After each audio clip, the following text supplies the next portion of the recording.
Hello, and welcome to Happy You Ask, the podcast where we explore a little thing called happiness, one awkward conversation at a time.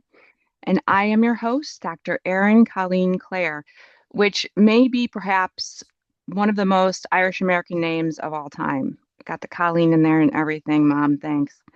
I am joined today by Dr. Edward H. Ted Miller.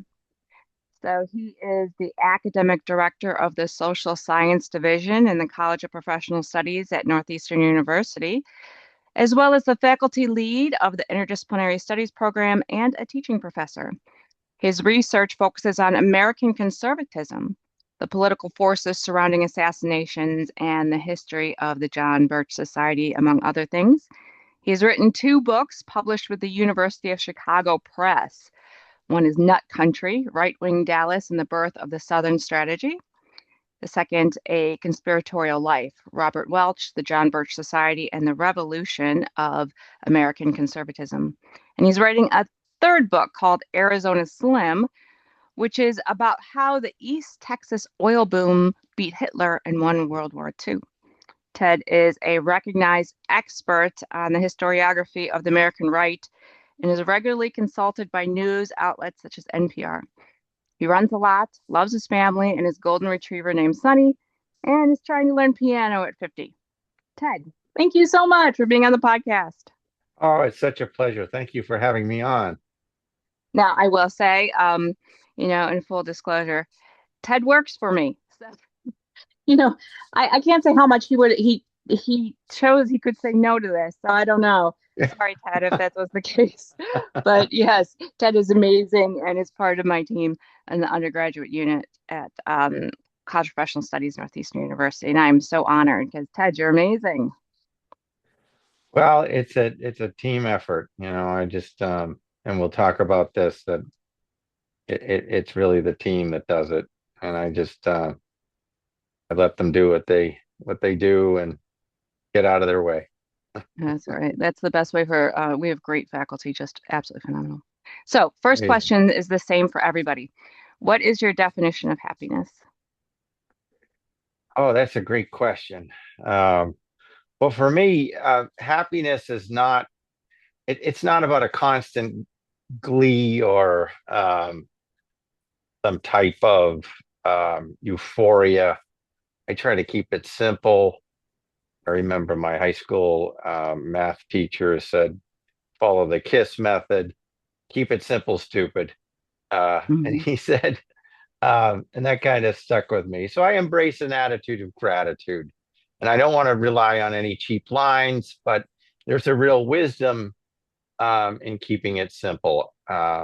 Happiness is an attitude, it's doing what you love, giving thanks. For me, that can be writing, mentoring, uh, seeing a goal come to fruition. Those are moments that give me peace and joy. Uh, Gratitude really is the thing that it makes things feel okay. Life isn't perfect. Uh, Mhm. happy endings are not happy endings don't always occur in life. It's not Hollywood. Um, but over time, I've learned that happiness is less about me and more about others. My wife, my son, my students, uh, even my dog when she's not when she's not having some dermatology problem. Uh, she has a little itching problem that costs us money every weekend, it seems. But that's when I find a quiet happiness, being present with people in pain, lending a hand, not really chasing possessions, uh, keeping things simple and finding the small joys in life. That's what I think is happiness. Has your understanding of happiness changed over your life, do you think? Oh, I think that's definitely the case. When I was young, I'm 50 now, full disclosure uh, about that. But when I was young, I thought happiness really came from achievement. landing the big job, uh, getting a new car, uh, the new iPhone or whatever it was at the time, the new uh, I chase things because that's what we're kind of taught. We're conditioned. We're sort of programmed to do that. But having a family, uh, that shifted everything. I learned that it's really the big goals in life that those things don't make you happy. Now I find happiness in the simple Mhm. pleasures. Uh, Reading a story to my son at night, uh, when he's amenable to me reading a story to my son Mhm. at night, uh, or just a moment of quiet when everybody else is asleep. Mhm. Uh, Studying history, that gives me perspective. Uh, the human condition is really fragile, and the 20th century is full of hardships. Mhm. And we know that. And just having a healthy family and dinner at the table is a real blessing. Yeah, it truly is. Can Yeah. you talk about a moment or two when you felt truly happy that you can recall? Oh, well, there's a few. Uh, they usually involve family. There was a moment this summer we went to Six Flags in was it Springfield or Agawam, Mass, and uh, I was on the roller coaster with my son, and his friends came along. I do this every summer. I bring them to the either Six Flags or Canopy Lake Park, and it was just being on that roller coaster with my son, descending the roller coaster and laughing. I mean, that was a moment of true presence and happiness. I was in the moment Hmm. and just embracing that moment. The kid, he was with his friends, so they were very happy to be there, and they were appreciative. And it, it really, that was really the moment of uh, the latest moment of real true happiness. I also get happiness just when my colleagues succeed. When uh, I when a colleague has success, uh, that gives me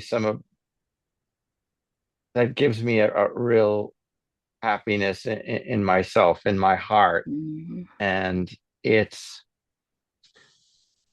again that's being in the moment and uh, just a wonderful feeling of uh, just a wonderful feeling of satisfaction. Yeah. Yeah. Now, speaking of, your colleagues, your work is varied, obviously. I mean, you teach and you Yeah. also oversee faculty and you also write as an academic. And before that, though, before you were an academic, can you talk about the work you did before you became a professor? Oh, yes, and I tell you, I couldn't have done anything that I do in my current capacity without the experience I had at the State House. I used to work in government, and I was a research director of the Public Service Committee and the Public Safety Committee, where we worked on gun control legislation, and the we worked on the restriction to the Defense of Marriage Act. And this Um, is Massachusetts State House, right? this is the Yeah. Massachusetts State House. Uh, Before that, I was in Capitol Hill in Washington, D.C. But that work, um, I met every shade of people. I mean, you'd meet so many different people in politics, and you get a sense of uh, uh, egos and personalities. And I was kind of the behind the scenes research director. I was working for a legislator and then a chairman, and that experience, in addition to uh, the work on Capitol Hill, it really gave me a sense of uh, how to how to work in politics. I even ran for public office one time and lost, but that was a You good thing. did? What'd you Yeah, run for? I ran for city council in my town, Oh, those are and the hardest jobs. City council and school board. Those are the oh, toughest races. oh, it was brutal. It was, but I learned so much about how the process works and just meeting the people. And I came up 300 votes shy. Um, Oh, that's barely losing. but it was just the funnest experience. We had just had a child, so it Mhm. was it wasn't really the best time to do it, but it was a wonderful experience where John F. Kennedy always said you learn a lot about politics by losing, because he lost in 1956 during the he was trying to be Adlai Stevenson's vice president, and he came Mhm. up a little short to Estes Kefauver. Uh, but he said he learned so much about politics, and this set him up for 1960. Now, I have no plans to go into politics ever again after this, but Well, I it's, think Clinton said something too. He has similar path, right? I think he didn't he lose for governor of Arkansas once or oh, something. yeah, Yeah, yeah, and similar path. Like he learned so yep, much by not winning. And not and I, winning. I've even talked to you about that. That reminds me, like when we have projects that we're going through proposals, we learn a lot. It's never a loss. We put something through, we learn a lot No, just in the process, even if it doesn't go through. So no. much. And that's kind of the whole point of it. It's like there's no, I don't believe in failure. I Mhm. really don't. I don't think that because once a door closes, another one opens, and you just learn from your mistakes. I think I was watching this documentary on Billy Joel, and he said, some of the most original things I've done in my life are mistakes. Oh, I watched that one. That's a good documentary.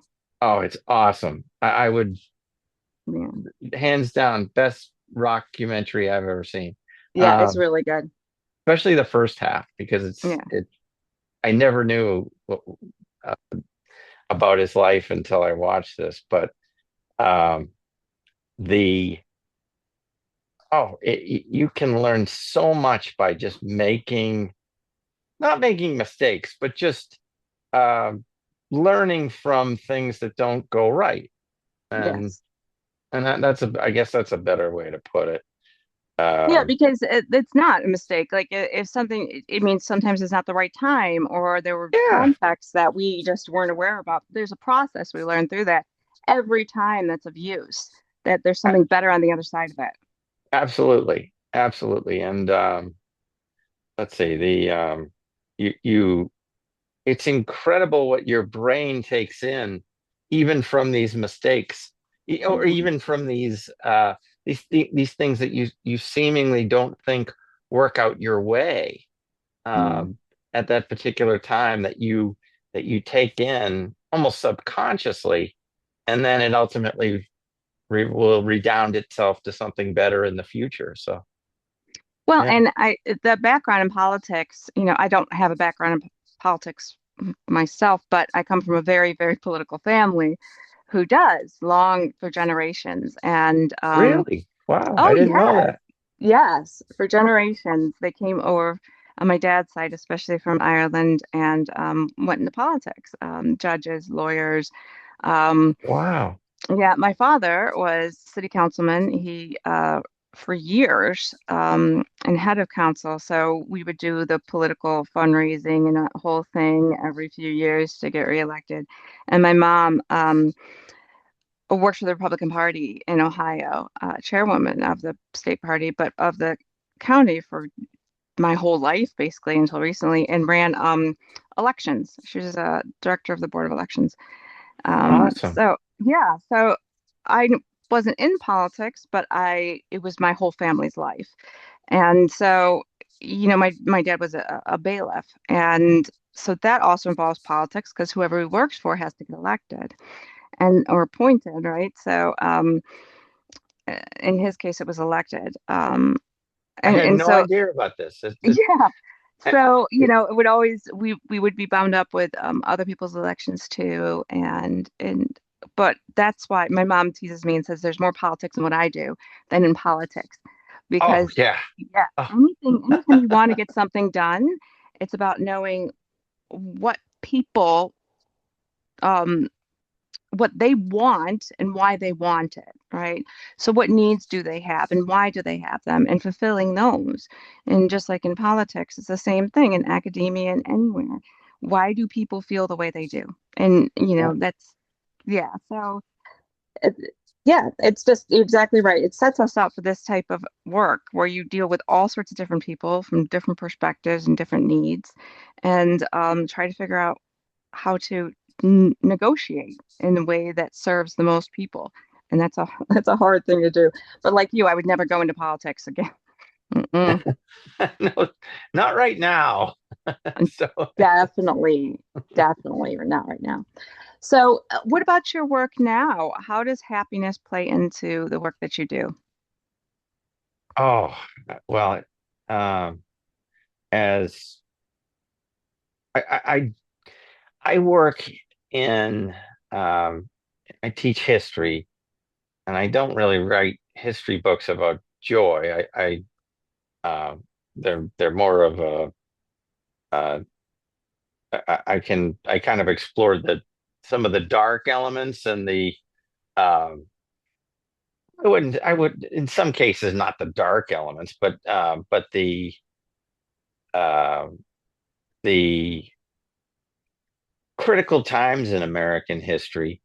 And but studying history and uh, reading history, it shows how people find meaning or joy even in the tough times. Hmm. Um, it it reminds me that humans are resilient, and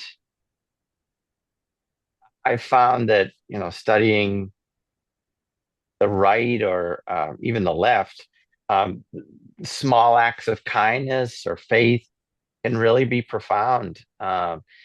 And in my work, I see happiness on my students' faces when they get a key concept or they develop a passion for learning, and that really gives me a quiet satisfaction. And I try to bring a sense of purpose to my teaching, and uh, because I find meaning there in the purpose. Sometimes I start class with a meditation or just a minute of silence or a reflection. Just get them in the moment to get Hmm. students present. Uh, so happiness isn't the stated focus of the class, but I sort of weave it in Hmm. into the classroom.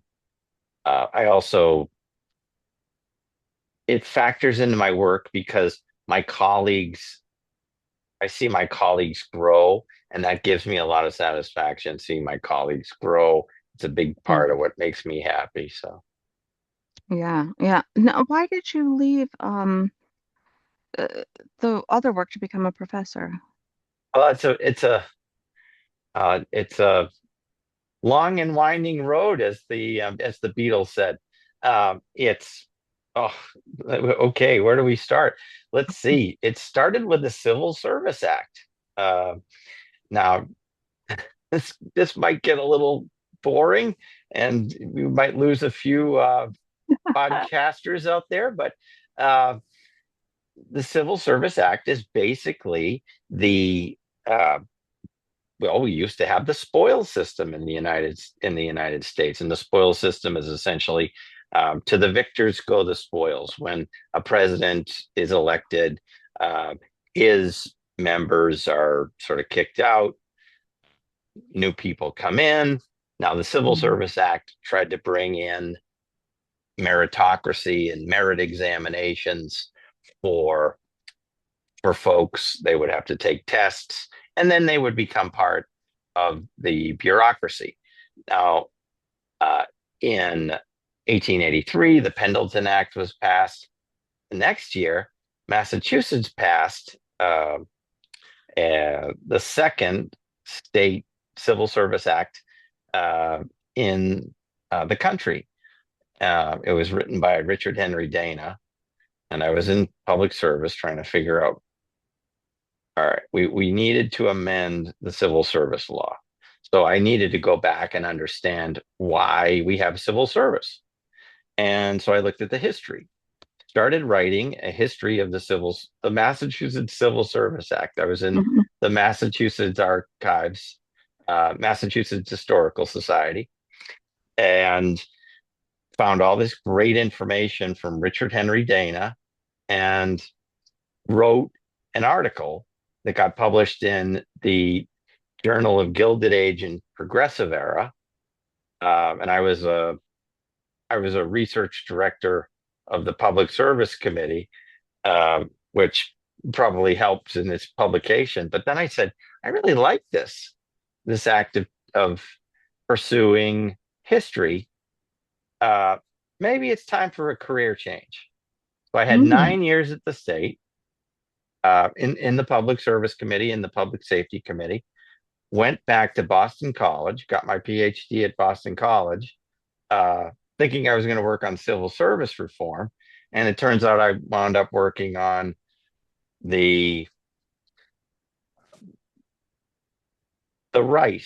I discovered Lisa McGurr's wonderful book, Suburban Warriors. She's a Harvard historian, and she wrote about Orange County. And I said, well, we need a book on Dallas because there was a conservative element in Dallas that actually had a significant influence from the Republican Party in Kansas. Kind of Mm. reflects what your mom was doing, Mm. because a lot of folks are coming in from Kansas into Dallas, Texas, and uh, wrote the yeah uh, wrote the dissertation, and that's how it happened. It was sort of one of those things. It wasn't planned. Mm. It just happened to be the case that I enjoy this. I'll try this, and it led to this. So it's Well, do you miss being in the political world? sometimes, Speaker DeLeo, um, Speaker Bob DeLeo works in the College of Professional Studies at Northeastern. I talked with him the other day, and I said I miss the people Mm. sometimes. Mm. Yeah. It's really just the camaraderie sometimes, but it was something I did, and I think that academia is more my speed. It was the politics is very hard. There's a Yeah. lot of ethical questions that come up. Wasn't really right for my temperament. Uh, this academia is more, what's the word? It's it gives me a sense of fulfillment, Mm. and it's really something that makes me feel happier, and I feel at home at Northeastern. That's a And good one. yeah, Now, it, you're from Massachusetts originally? originally from Massachusetts, spent 2 years in DC, um, but it's yeah, born and raised in Boston. Well, born and raised in Weymouth, Massachusetts, which is it's on the South Shore of Hmm. it's a working class town on the South Shore. I went to Weymouth High School, and uh, some of our alumni include George Young of Blow fame, and which is Johnny Depp's Oh, yeah, yeah, yeah. movie. Yeah, and Al Holbrook is another Mm. Weymouth alum. Uh, I try to emphasize the Hal Holbrook aspect, but Mm. Well, I was thinking about what you were saying, how, there's the things you study aren't usually about happiness, but they are about this sort of resiliency, human resiliency. And I was thinking about this because, I was reflecting on the Pilgrims and Puritans and oh how there's many goodness. things that I know I don't Oh, admire about them, but what I do admire is their resiliency, like what they did. I can't oh, even fathom. And, really that's when we look especially American political history and American history in general, it's really a story in so many ways of resiliency in different forms. Um, with that in mind, though, what role suffering is part of life, but what role do you feel it plays in our experience of happiness, hardship, suffering, things like that? I think in order to experience any type of, well, it's impossible to be happy all the time, and um, I don't even think I'd want that. Life is full of ups and downs, and if we're on a constant high, we might not even notice the happiness. Happiness Mm. almost requires that contrast. I mean, the Pilgrims were decimated in that first winter, Oh. and just uh, but it they kept going, right? I mean, they Mm. just kept pushing forward, and despite and working uh, with the outside communities uh, to make sure that they were able to survive ultimately as a unit before they became uh, part of the Massachusetts Bay Colony. So happiness requires that contrast. Uh, it's almost like breathing in a sense. Like you You can't, can't just inhale. yeah, you can't, yeah, you can't inhale. You have to exhale.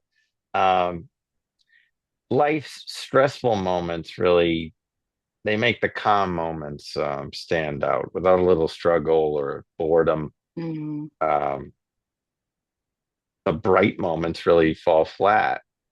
Mm. And Well, and even, thinking about like, you living on the South Shore and just being, Massachusetts native and all these things. Plymouth Um, County, I live in Plymouth County, so yeah, yeah.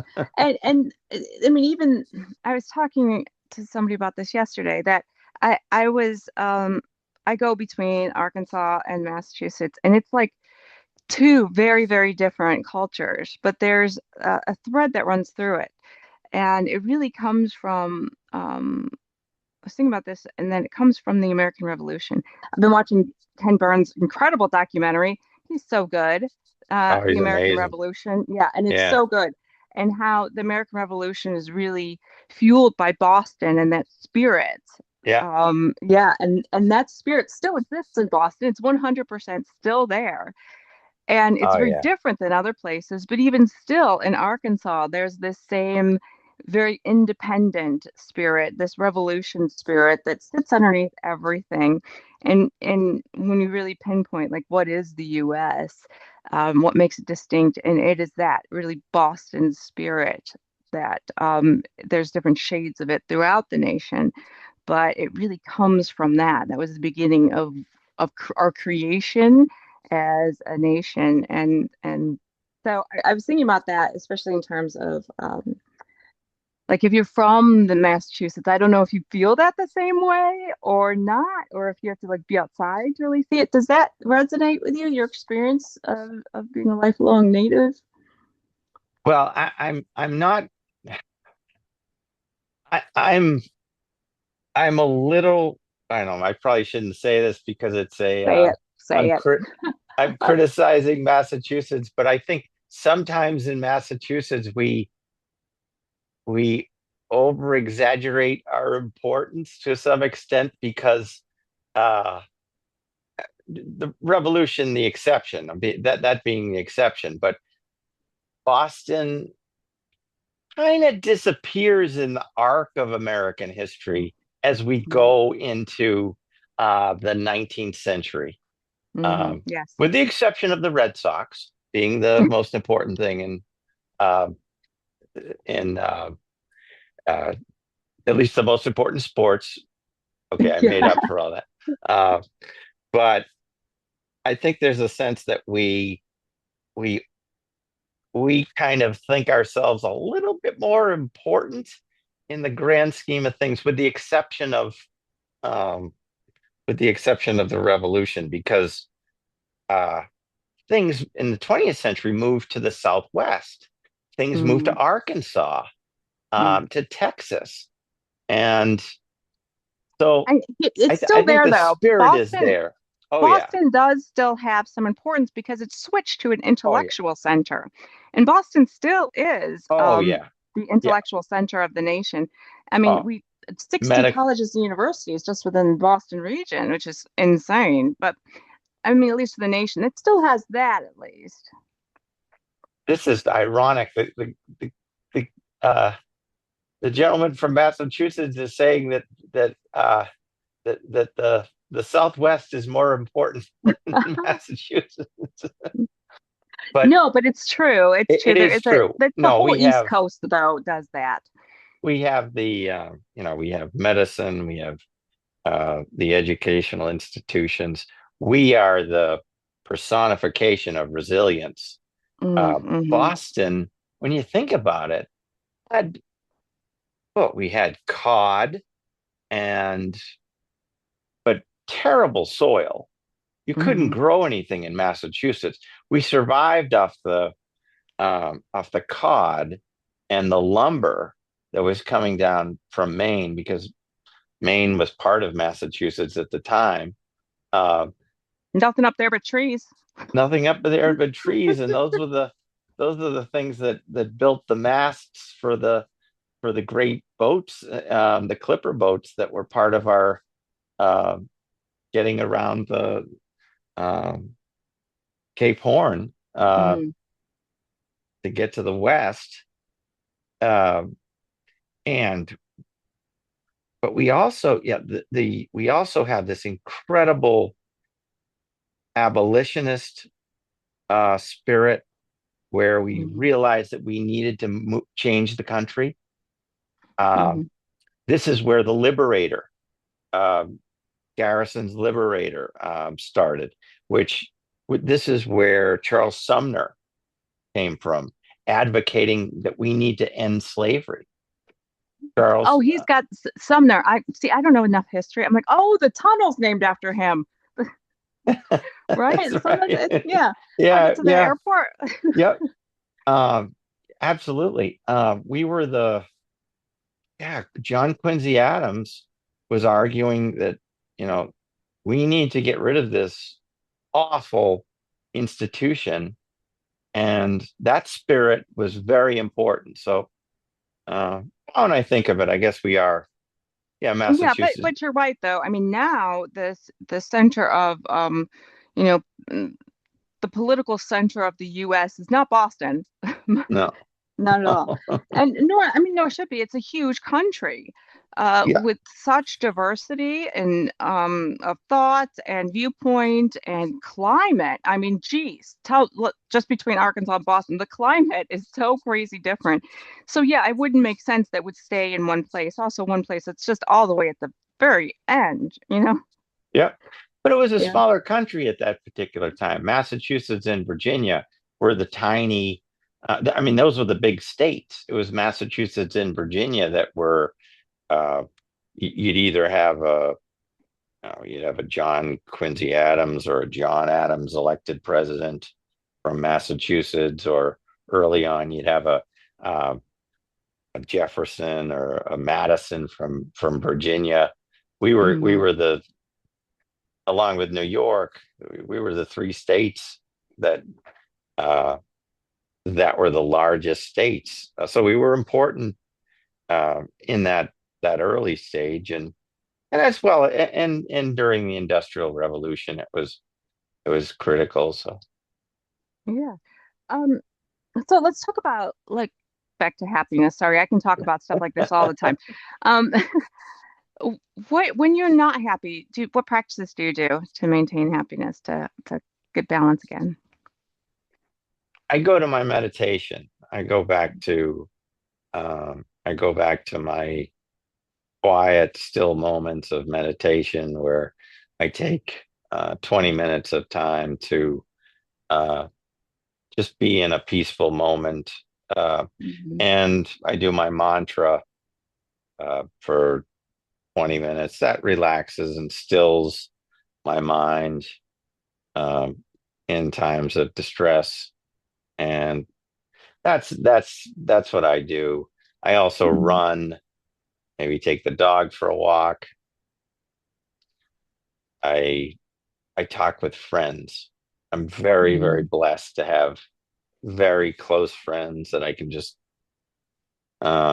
that I can just call up in a minute and talk with them. I've sort of accumulated a batch of friends over the course of 50 years that I rely on, and they are um, oh, they're just wonderful. But even more than that, it's going into that spot where I can just find that peace, and that's Hmm. in my meditation. That's in my 20 minute. And it doesn't even have to be 20 minutes. It can be 5 minutes. Because sometimes there might be a meeting in 10 minutes. So I'll take 5 minutes to um, just take a breath, and then exhale and inhale. And um, it elicits what Herbert Benson has called the relaxation response. I'm Hmm. a big proponent of what they have done at uh, the Boston-based Benson Henry Institute, which is it practices mind body connection. Basically, the ideas in your brain impact your physical health, and Hmm. studies have shown that you can lower blood pressure, you can solve insulin problems, really anything. Chronic stress is a thing of the past if you practice Hmm. 20 minutes a day. What it essentially does is what I've learned just based on reading is that it it grows the prefrontal cortex of your brain, which is the newer part of our brain, uh, Hmm. and it lowers our fight or flight response. Yeah. And it's an amazing technique that that works for me. So Yeah. 100%, second, third, fourth that. For me, you know, we gather irritations just from being a human being and having to, do all sorts of little challenges that annoy us, things that don't actually matter in the grand scheme of things, like our computer program not working exactly right or whatever. And we gather these and we collect them like things we're putting in a tote bag.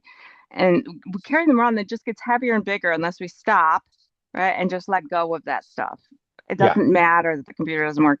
And we sort of set that bag down, put it to the side just by breathing a little bit and clearing it all out, right, mentally, all that gunk, so that we don't give it to the people that we're meeting or just stress ourselves out because suddenly we have all these yeah. irritations, blood pressure's up, we're anxious, right? We're stressed.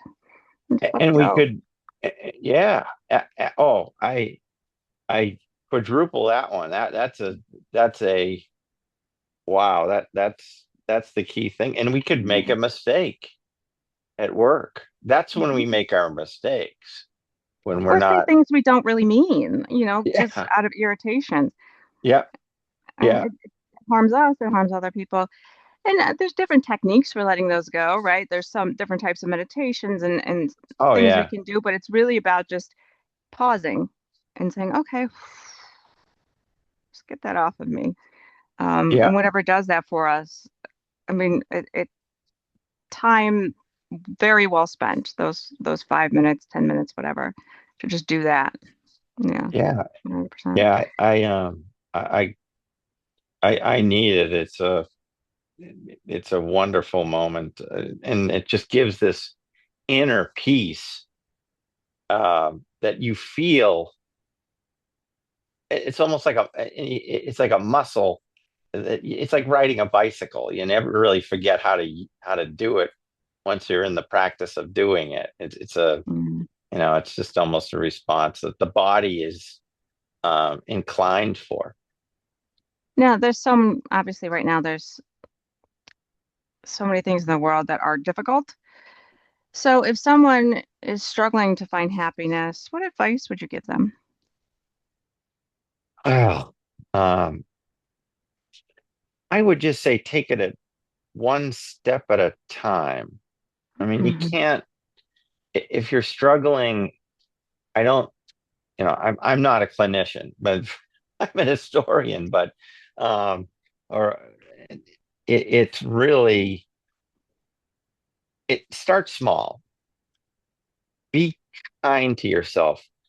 One of my mentors at the institute has said that self-compassion is the key to making the world a better place, right? Mm. And you have to be compassionate first to yourself, because if you're not compassionate to yourself, you it's impossible to be compassionate to others. And you don't have to overhaul your whole life in one sitting, in one meditation session. Um, Spend 5 minutes of silence. Write down one good thing that happened today. There's a holiday movie I like, White Christmas. It says, and with Bing Crosby and Rosemary Clooney, and she talks about, and Bing Crosby sings about count your blessings, uh, Mm. or and you could just journal it down. Write down your blessings, and each morning you can just write down what happened each day, and it's really those moments of expressing gratitude. It rewires your brain, and you can you can also talk to a friend, reach out, family member, instead of bottling things up. Mm. Um, I don't know, those are things that I do. I'm not a I and I struggle at it all the time. I mean, I'm not. I'm no. I'm a I'm a work in progress when it comes to this. So it's Yeah, that's the best type of advice though, because that's the kind that actually sticks yeah. when we know it's a struggle. Well, we're coming to the end of our time, if you can believe it. I only have one more question for you, and it's the hardest one for everybody. Um, I need one song of your favorite songs to add to the playlist. Oh, that's tough because I love music. It's Yeah, everybody, this is like why everybody has the hardest time with this question. Good Vibrations by the Beach Boys off Pet Sounds. Perfect. Perfect. You can't go wrong with the Beach Boys. I love that. That's perfect. Well, Ted, it's always a joy to talk to you. I could talk to you all the time. I do talk to you frequently. But I love talking to you just about politics, things like that, about life in general. So thank you for joining me. This is And wonderful. Thank you so much for the opportunity. yes, and everybody check out Ted's books and his forthcoming one soon. As soon as I give him more time off from all the projects so he can finish it. Um, and thank you everyone We'll get it for in. listening. The agent wants it. Yeah, I know the agent's going to call me up and be like, stop, he needs to get this done. All right, Ted, thank you everyone for listening. Thank you for joining us. And until next time, bye. Everybody.